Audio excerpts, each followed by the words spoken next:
اچھا، آپ کا یہ جو آپ اس نام سے مشہور تھے، حضرت خواجہ باقی باللہ بے رنگ، حضرت خواجہ باقی باللہ بے رنگ کے نام سے آپ معروف ہوئے، مگر آپ کا جو اصل نام تھا وہ رضی الدین تھا۔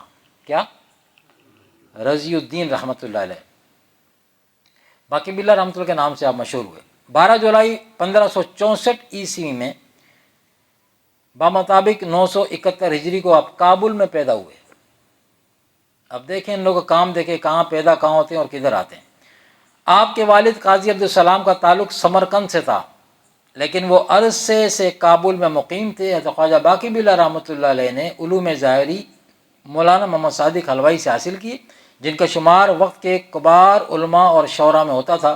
وہ سمرقند کے رہنے والے تھے۔ 1571 عیسوی میں حج سے واپس آئے تو اکبر کے چھوٹے بھائی مرزا حکیم والی کابل نے انہیں کچھ دن کے لیے کابل میں قیام پر راضی کیا۔ حضرت خواجہ ان دنوں ان کے حلقے تدریس میں داخل ہوئے۔ بعد میں وہ سمرقند واپس گئے تو حضرت خواجہ بھی ان کے ہمراہ سمرقند چلے گئے۔ آپ نے بڑی تیزی سے علوم کی تحصیل شروع کی، مگر قدرت کو کچھ اور منظور تھا۔ ایک دن مطالعہ کتب میں مصروف تھے کہ ایک مجذوب نے آپ کے سامنے یہ شعر پڑھا۔ آپ کتابوں میں ورقردانی فرما رہے تھے، مطالعہ کر رہے تھے، تو مجذوب نے آ کے شعر پڑھا، در کنز و ہدایہ نا تواں دید خدا را، آئینہ دل بھی کے کتاب بائزی نیست۔ مطلب اس کا یہ ہے، کنز و ہدایہ یہ کتابوں کے نام ہے، کنز و ہدایہ جیسی کتابوں میں خدا نظر نہیں آ سکتا۔ یہ مجذوب نے شعر پڑھا فارسی میں، اس کا ترجمہ یہ کہ کنز و ہدایہ جیسی کتابوں میں خدا نظر نہیں آ سکتا، دل کا آئینہ دیکھ کے اس سے بہتر کوئی اور کتاب نہیں۔ یہ آواز جب آپ کے کانوں میں پڑی نا تو اس مجذوب کے اس شعر کے پڑھنے سے آپ کی طبیعت میں انقلاب آ گیا، اور آپ کا پھر دل کتابوں سے اچاٹ ہو گیا، اور آپ پھر مرشد حق کی تلاش میں سرگرداں ہوئے۔ سیرت کے نمایاں پہلو کی طرف آتے ہیں، وہ آپ نے پھر تلاش حق میں نکلے وغیرہ وغیرہ۔ تو حضرت خواجہ باقی باللہ رحمۃ اللہ علیہ کی سیرت کے پاک جسم میں سیکھنا چاہیے۔ آپ نمبر 1، آپ کی طبیعت میں مسکنت اس قدر تھی کہ ایک خط کے آخر میں لکھتے ہیں کہ اے اللہ تو مجھے مسکین ہی زندہ رکھ اور مسکین ہی مار، مجھے مسکین ہی زندہ رکھ اور مجھے مسکین ہی مار۔ آقا علیہ السلام نے کیا دعا کی تھی اللہ تعالیٰ سے؟ یا اللہ تعالیٰ مجھے غریبوں کے ساتھ یہاں رکھنا اور غریبوں کے ساتھ اٹھانا۔ ان کی نظریں تو وہیں ہوتی ہیں، کیسی سنگت میں ملا لی وہاں یہ دعا کر کے حضور کے ساتھ۔ حضرت موجد حسین رحمۃ اللہ علیہ اگرچہ حضرت کے مرید و خلیفہ تھے اور ان کی تربیت کا ہر مرحلہ آپ کی رشد و ہدایت کا ثمر تھا، لیکن فرمایا شیخ احمد، اب حضرت صاحب کون؟ حضرت خواجہ باقی باللہ رحمۃ اللہ علیہ اپنے خلیفہ خاص حضرت موجد حسین رحمۃ اللہ علیہ کے فرماتے ہیں کہ شیخ احمد رحمۃ اللہ علیہ آفتاب کی مانند ہیں اور ہم جیسے سیارے اس میں گم ہیں۔ آفتاب کسے کہتے ہیں جی؟ سورج کو۔ اب سورج جب دن میں نکلتا ہے پھر کچھ اور نظر آتا ہے؟ چاند بے نور، تارے تو نظر ہی نہیں آتے۔ اچھا، انہیں تاروں میں ہم جنہیں تارے کہتے ہیں نا، انہیں بہت بڑے بڑے سیارے ہیں، وہ جو ہماری زمین سے ہی بڑے ہیں اور بعض تو سورج سے بھی زیادہ بڑے، وہ نظر نہیں آتے۔ تو شیخ صاحب اپنے خلیفہ اپنے مرید کے لیے کیا فرما رہے ہیں اور ان کا مرتبہ مقام بتا رہے ہیں دنیا والوں کو کہ میں تو جا رہا ہوں لیکن تمہیں ایک ایسا آفتاب دے کے جا رہا ہوں جس کی روشنی میں اپنے آپ کو کہتے ہیں کہ ہم جیسے مجھ جیسے سیارے گم ہیں۔ تو جس کے اب اندازہ لگائیے تو حضرت کی انکساری تھی نا، اور حقیقت بیان کر دی، لیکن سوچنے کی بات یہ کہ جس مرشد کامل کے خلیفہ خاص کا یہ عالم ہوگا تو وہ مرشد کا عالم کیا ہوگا؟ یہ تو ان کی عاجزی انکساری کی اپنی بڑائی کو پیچھے لے گئے، لیکن چونکہ آپ جا رہے تھے، بہت کم عمری میں حضرت کا وصال ہوا ہے۔ پتہ ہے کتنی کم عمر پائی آپ نے؟ خواجہ باقی باللہ رحمۃ اللہ نے یہ ورکنگ کی ہے نا آپ نے، 40 سال کی عمر میں وصال فرما گئے۔ 40 سال، کیا عمر ہے 40 سال؟ جس وقت آپ کا وصال ہوا تو آپ کے صاحبزادے شاید ایک کی عمر 3 سال، ایک کی شاید 4 سال یا 2 سال ایسے تھی، بچے چھوٹے تھے۔ اتنی کم عمری میں اور اتنا بڑا کام آپ نے کیا۔ فرمایا ہم جیسے سیارے اس میں گم ہیں، تالیف قلوب اور اپنی فروتنی کی اس سے بڑی مثال کیا ہو سکتی ہے؟ آپ ہمیشہ اپنے روحانی مدارج کو چھپانے کی کوشش کرتے تھے، اپنے آپ کو ظاہر نہیں فرماتے۔ اکثر ایسا ہوتا کہ کوئی طالب بیت کے لیے حاضر ہوتا تو فرماتے کہ میں تو اس قابل نہیں ہوں، میں تو اس قابل نہیں ہوں، کسی مرد کامل کو تلاش کرو اور اگر پتہ چلے تو مجھے بھی بتا دینا۔ آپ کے خلیفہ شیخ حسام الدین رحمۃ اللہ علیہ کے ساتھ ایسا ہی معاملہ ہوا۔ وہ آپ کا عذر سن کر مرشد کی تلاش میں آگرہ چلے گئے، یعنی آئے مرید ہونے کے حضرت نے یہ جملے کہے کہ بھئی میں اس قابل نہیں ہوں، کوئی مرد کامل تلاش کرو، کوئی مل جائے تو مجھے ہی بتا دینا۔ تو وہ آپ کا عذر سن کے واپس چلے گئے، آگرہ چلے گئے، وہاں پریشان گھومتے رہے، تلاش کرتے رہے، پھرتے رہے۔ تو کہیں قوالی ہو رہی تھی، تو قوالوں نے ایک شعر پڑھا فارسی میں، جس کا ترجمہ یہ تھا کہ تو چاہے آستین جھاڑ اور چاہے دامن اندر کھینچ، چاہے آستین جھاڑ یا دامن کو سمیٹ اندر کھینچ، مکھی حلوائی کی دکان سے ہرگز نہیں جائے گی۔ کیا شاعروں کی یہی تو خوبی ہوتی ہے، کہاں کی بات تو کہاں سے ملاتے ہیں۔ تو لاکھ اپنی آستین کو جھاڑ یا اپنے دامن کو اندر کھینچ، مکھی حلوائی کی دکان سے ہرگز باہر نہیں جائے گی۔ یہ سنتے ہی اشارہ مل گیا اور واپس دوڑ لگا دی حضرت کی طرف، اور پھر جا کر حضرت کے قدموں میں بیٹھ گئے اور بیعت ہو گئے۔ ایک خراسانی نوجوان تھے قطب الدین بختیار کاکی رحمۃ اللہ کے مزار پر معتکف تھا۔ معتکف سے مراد وہ اعتکاف جیسی کنڈیشن میں، اسے خواب میں اشارہ ہوا کہ نقشبندی سلسلے کے بزرگ شہر میں آئے ہوئے ہیں، ان کو مرشد بناؤ۔ وہ آپ کے پاس آیا تو آپ نے حسب عادت کسر نفسی کی، وہ واپس چلا گیا۔ رات کو پھر خواب میں اشارہ ہوا کہ یہی وہ بزرگ ہیں، یہ عاضی تو ان کا زیور ہے، چنانچہ دوبارہ آیا اور پھر واپس نہیں گیا۔ شفقت و رحم آپ کا کیسا تھا؟ اس صفت کی بے شمار مثالیں تذکروں ملتی ہیں۔ جن دنوں آپ کا قیام لاہور میں تھا تو وہاں قحط پڑا ہوا تھا اور لوگ بھوکوں مر رہے تھے، آپ نے اپنی خوراک ہی کم کر دی اور اکثر روزے رکھنے لگے، اور جو کھانا آپ کے ہاں پکتا وہ غریبوں میں تقسیم فرما دیتے۔ شفقت کا یہ انداز جانوروں کے لیے بھی ویسا ہی تھا۔ ایک رات تہجد کے لیے اٹھے تو واپس جب آئے نا تہجد پڑھ کے دیکھا کہ ایک بلی بستر پہ آرام کر رہی تھی، سو گئی، بستر خالی ملا، وہ سو گئی آ کے۔ جب آپ واپس آئے دیکھا کہ بلی بستر پر آرام کر رہی ہے تو آپ نے اسے جگانا مناسب نہیں سمجھا اور خود ساری رات ایسے ہی گزار دی۔ سفر کے دوران اگر کوئی کمزور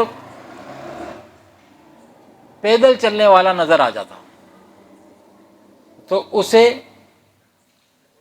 اپنی سواری دیتے، اس کو بٹھا لیتے، خود اس کے ساتھ پیدل چلتے، اور چلتے چلتے جب منزل قریب آنے لگتی نا، جیسے آپ یہاں سے جا رہے ہیں اور جیسے کوٹری سٹی قریب آنے لگے تو آپ سکندر ہائٹس کے پاس وہاں تک پہنچے، اب سٹی قریب آ رہا ہے تو اب لوگ دیکھیں گے، تو جب وہ جگہ قریب آتی، سٹی قریب آتا تھا، شہر قریب آتا تھا، تو حضرت کیا کرتے تھے، اب اس کو نیچے اتارتے اور خود اوپر بیٹھ جاتے تھے تاکہ لوگوں کو پتہ نہ چلے کہ میں نے راستے والی نیکی کی ہے۔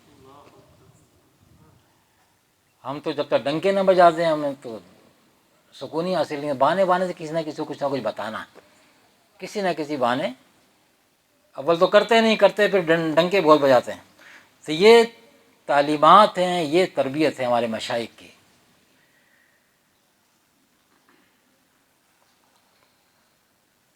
ایک روز اب آپ کا تحمل اور بردباری دیکھیں۔ ایک روز آپ حضرت قطب الدین بختیار کاکی رحمۃ اللہ کے مزار پر تشریف لے گئے۔ آپ کے خدام نے آپ کے آنے سے پہلے وہاں تخت بچھا کر اس پر فرش لگا دیا۔ آپ کے مریدین تھے، انہوں نے آپ کے لیے مسند بچھا دی۔ اس روز ایک کوئی بد مغز فقیر وہاں آیا اور تخت و فرش دیکھ کر حضرت کو سخت سست کہنے لگا۔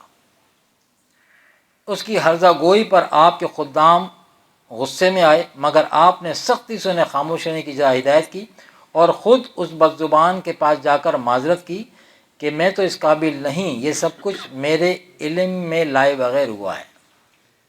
میں نے نہیں کہا ان کو کہ یہ مسند میرے لیے بچھاؤ، آپ جس پہ ناراض ہو رہے ہیں کہ تم اس پہ کیوں بیٹھے ہو، یہ تم نے کیوں اہتمام کرایا اپنے لیے، تو آپ نے بجائے اس کے ساتھ سختی سے پیش آنے کے آپ نے نرم جا کے اسے بات کری اور فرمایا کہ میں اس قابل نہیں ہوں، یہ میرے علم میں لائے بغیر سب کچھ تیار کیا گیا ہے۔ اور اسے پھر اب جو مریدین نے تھوڑا سا وہ غصہ نکالا تھا نا، تو حضرت نے اس کا ازالہ کیسے کیا، اسے کچھ پیسے بھی دیے پھر۔ یہ آقا علیہ السلام کی سنت ہے، یہ آقا علیہ السلام کی یہ سنت ہے۔ حضور علیہ السلام کے پاس ایک دفعہ ایک عربی آیا نا، تو حضور نے اس سے کچھ قرض لیا ہوا تھا، اس نے آ کے آقا علیہ السلام کے ساتھ بڑی سختی کے ساتھ مطالبہ کیا، بڑی سمجھے کہ بے ادبی بھی کی۔ اور ایک روایت میں یہ ہے کہ اس نے گلے میں سے چادر ڈال کے نا کھینچی، تو جس کے کھینچنے سے حضور کی گردن مبارک پہ رگڑ پڑ گئی تھی۔ یہ عرب جو جاہل لوگ تھے نا، ان کے انداز ایسے ہی ہوتے تھے، وہ تو بعد میں حضور علیہ السلام کی طبیعت کی وجہ سے پھر وہ سدھرے ہیں، یہ ان کے انداز آگے داڑھی پکڑ کے بات کر رہے ہیں ایسے کھڑے ہو کے، جیسے اپنے گریبان تک ہاتھ جاتے ہیں نا، وہ داڑھی پکڑتے تھے، عرب والے ہی کیا کرتے تھے۔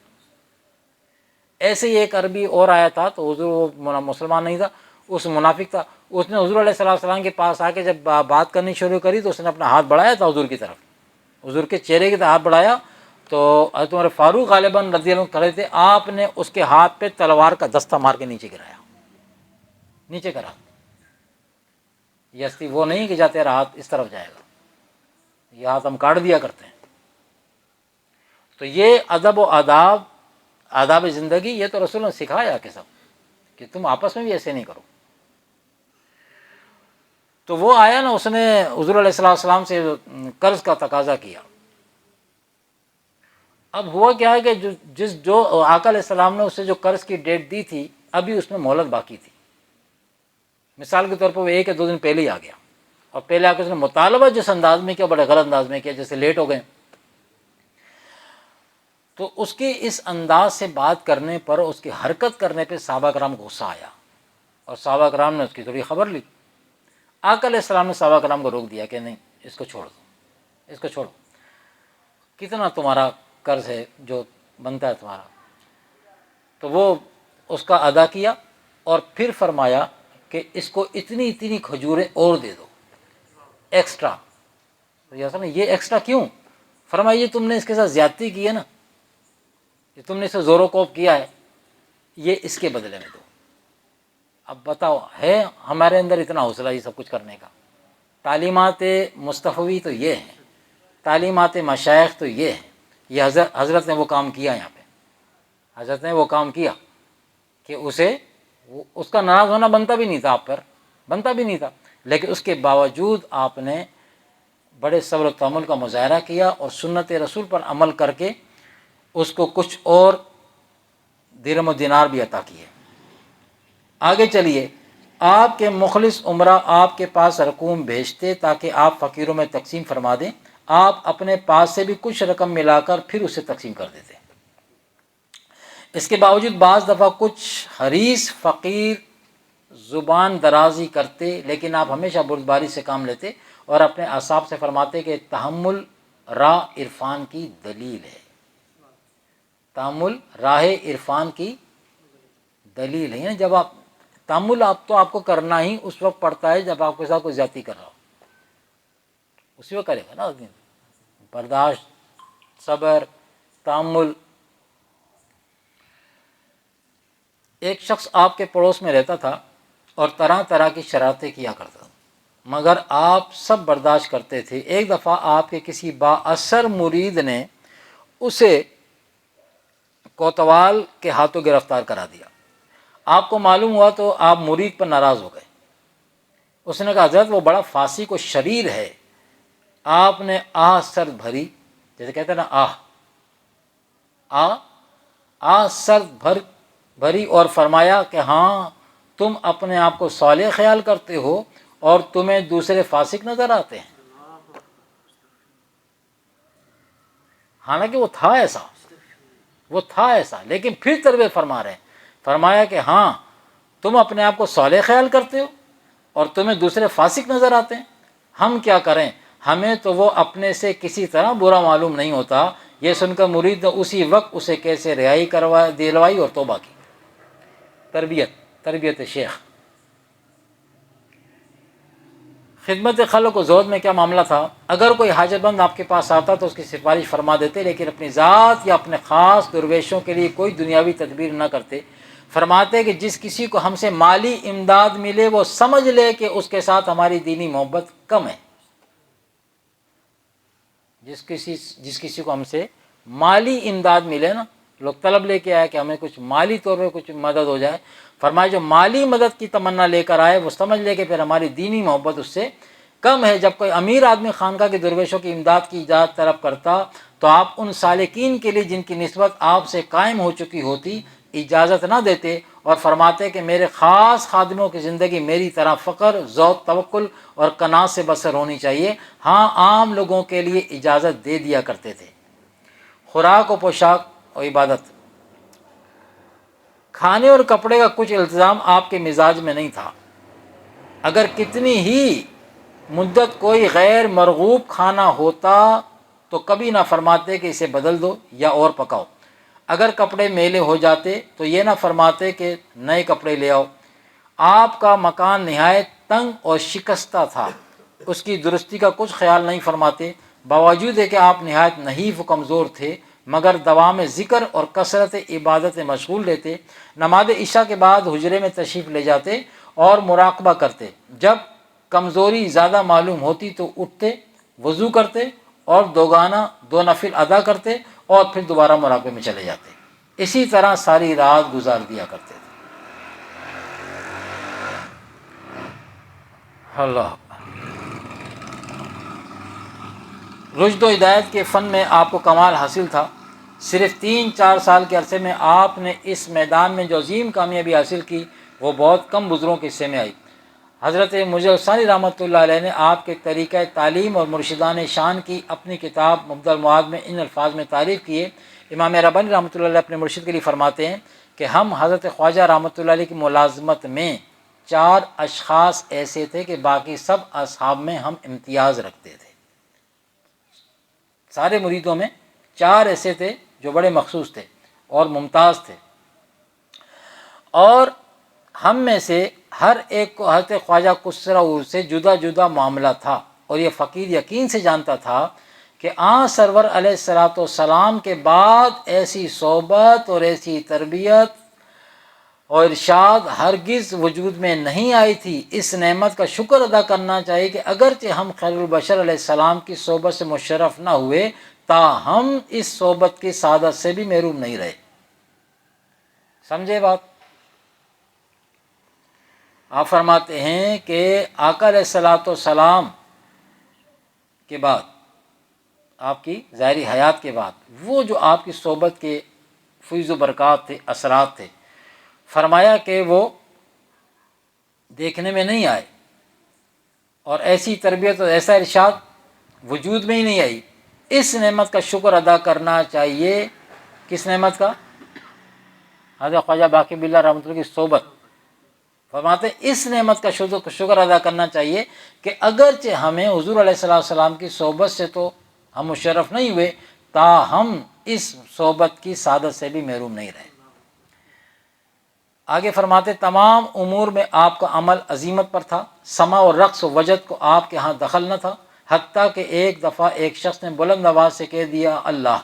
آپ نے فرمایا اس سے کہہ دو کہ ہماری مجلس کے آداب کا خیال رکھا کرے. لقمے میں احتیاط کا خیال رکھتے. کھانا پکانے والا باوضو اور صاحب حضور ہو. ایک صاحب کش درویش نے فیض میں کمی کی شکایت کی. فرمایا لقمے میں کچھ بے احتیاطی ہو گئی ہے. جب خوب تحقیق ہوئی تو معلوم ہوا کہ ایندھن میں ترک احتیاط ہو گئی ہے. ایندھن میں لکڑیاں جلانے والی، اس میں کچھ، اب اس میں کیا بہتر ہو سکتی ہے؟ یہ فقیر آپ کو وہی بات یاد آ گئی. حضرت خواجہ کیا نام ہے ان کا، مسکین پور رحمۃ اللہ علیہ، حضرت خواجہ فضل شاہ قریشی رحمۃ اللہ علیہ، آپ کے گھر والے مریدین کے لیے جب لنگر تیار کرتے تو جو جنگل سے لکڑیاں آتی نا کٹ کے، تو آپ کے گھر والے، ہماری والدہ ماجدہ، والدہ محترمہ، وہ ان لکڑیوں کو پہلے دھوتی تھیں، ان لکڑیوں کو پہلے دھو کے انہیں خشک کرتی، اور خشک کرنے کے بعد پھر ان سے لنگر پکتا، ایندھن کے طور پہ استعمال ہوتا۔ تو کسی نے کہا کہ امی جان، یہ جنگل سے لکڑیاں آتی ہیں، دنیا بھر تو ایسے جلاتے ہیں اس کو، ان لکڑیوں کو آپ دھوتی ہیں کیوں؟ فرماتی ہیں دیکھو اس گھر کی خواتین کے بھی تقوی پرہیزگاری کی اور نگاہ کہاں سوچ کہاں جا رہی ہے؟ فرماتی ہیں کہ اس آگ پر پکا ہوا کھانا فقیر کھائیں گے، اس لکڑی کی آگ پر پکا ہوا کھانا فقیر کھائیں گے، تو کہیں ایسا نہ ہو لکڑی ناپاک ہو، جانور درندے گھومتے رہتے ہیں، ناپاک لکڑی کی آگ پر پکا ہوا کھانا فقیر کھائیں گے تو ان کی نورانیت اور روحانیت میں فرق پڑے گا۔ حضرت نے کیا فرمایا؟ اس نے شکایت کری اپنی معاملات میں پیش آنے والے جو کمی واقع ہوئی، آپ نے فرمایا کہ ایندھن میں کچھ معاملہ ہو گیا، کوئی بد احتیاطی ہو گئی ہے۔ خود ہر وقت باوضو رہتے، بیعت کرتے وقت طالب سے توبہ کراتے، پھر طریقہ رابطہ اور نگہداشت کی تعلیم دیتے، زیادہ تر طالبوں کو ذکر قلب اور بعض کو نفی اثبات کی تلقین فرماتے، اس تعلیم کے ساتھ ساتھ اپنی محبت اور توجہ کو شامل حال رکھتے۔ کمال جذب کا یہ عالم تھا کہ بہت سے طالب تو آپ کے دیکھتے ہی مجذوب مغلوب ہو جاتے تھے۔ ایک خطیب کی خطبے کے دوران آپ پر جیسے ہی نظر پڑی، وہ مغلوب آپ کی توجہ سے مغلوب ہو کر ممبر سے نیچے آ گیا۔